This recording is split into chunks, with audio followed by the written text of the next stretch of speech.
Well, a day in the woods is never without surprise. I'm waiting out a thunderstorm under these big firs right here. It's coming down hard. I'm sure you can hear the thunder.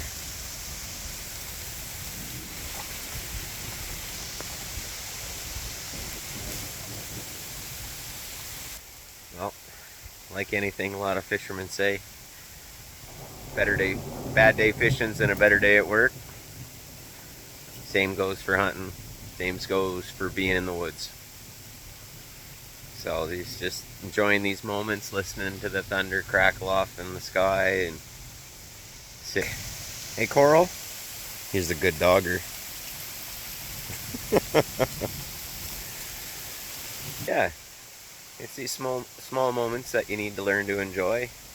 Might be wet and cold, but it's all part of it.